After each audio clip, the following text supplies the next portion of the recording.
মুর্শিদ সাহেবকে তার সুন্দর প্রশ্নের জন্য। তিনি একটি সুন্দর প্রশ্ন রেখেছেন যে সাহাবায়ে কেরামগণ যারা আমাদের অনুসরণীয় আদর্শ, কিন্তু সাহাবীদের ব্যাপারে কোনো মাজার দেখা যায় না, অথচ পরবর্তীতে বিভিন্ন রকমের বিভিন্ন বুজুর্গ ওলিয়া উলিয়া গাউস কুতুবের বহু কিছু মাজার পাওয়া যায়, তাহলে আমাদের করণীয় এই বিষয়ে কি?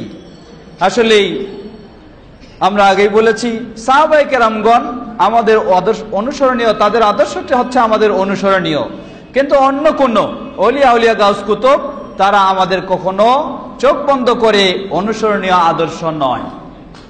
সাহাবায়ে কেরামদের বিষয়টাও যদি কোরআন এবং সুন্নাহর আলোকে গ্রহণ করতে হয়, তাহলে পরবর্তীতে যারা আসবেন, যারা হবেন, তাদের বিষয়টা তো অবশ্যই কোরআন এবং সুন্নাহর আলোকে গ্রহণ করব। আমরা আলোচনার মাঝে বলেছি যে সাহাবায়ে কেরামের কোনো বক্তব্য, কোনো আমলও যদি কোরআন ও সহিহ সুন্নাহর সাথে না মিলে যায়, তাহলে সেটি আমরা গ্রহণ করতে পারছি না, সেটি গ্রহণীয় বিষয় নয়, সেটি আদর্শনীয় অনুসরণীয় আদর্শ নয়।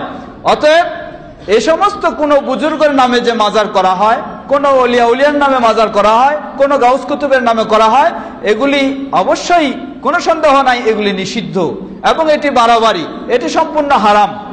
আল্লাহ রাসূল সাল্লাল্লাহু আলাইহি ওয়াসাল্লাম তিনি অনেকবার বলেছেন, সহিহ বুখারী ও মুসলিমের হাদিসে এসেছে। সহিহ বুখারীতে এই হাদিসটি ইমাম বুখারী রাহিমাহুল্লাহ কয়েকবার নিয়ে এসেছেন। জীবনের সর্বশেষ মুহূর্তে রাসূল সাল্লাল্লাহু আলাইহি সাল্লাম সতর্কবাণী উচ্চারণ করেন। তিনি বলেন, কাতালাল্লাহু আল ইয়াহুদা ওয়ান নাসারা ইত্তাখাযু কুবুর আমবিয়াইহিম মাসাজিদ। ইহুদ এবং খ্রিস্টানদেরকে আল্লাহ ধ্বংস করুন, কারণ তারা তাদের নবীদের কবরগুলিকে সেজদার আশ্রয়স্থল বা সেজদার স্থান হিসাবে গ্রহণ করে নিয়েছে। সুতরাং ইহুদিদের যদি এই কারণে আল্লাহর গজব তাদের উপর, ধ্বংস তাদের উপর, এই বদদুয়া রাসূল সাল্লাল্লাহু করে থাকেন, অতএব কোন ওলির, কোন সেই বুজুর্গর বা কোনো ব্যক্তির কবরকেও যদি এই ধরনের সেজদার স্থান মাজারে পরিণত করা হয়, তাহলে সেটাও সম্পূর্ণ হারাম এবং নিষিদ্ধ ও ধ্বংসের, আল্লাহ রাসূলের বদদুয়ার সেটাও একটি অন্তর্ভুক্ত, এতে কোনো সন্দেহ নেই। অতএব আমরা রাসূল সাল্লাল্লাহু আলাইহি সাল্লামের সাহাবীদের আদর্শ থেকেও এই শিক্ষাটাও নিতে পারি। আপনার প্রশ্নের আলোকে বলবো যে তাদের কবরে যেমন মাজার করা হয়নি, অতএব কোনো ব্যক্তির কবরেও মাজার করা যেতে পারে না, সেটি কখনো শরীয়ত সম্মত নয়।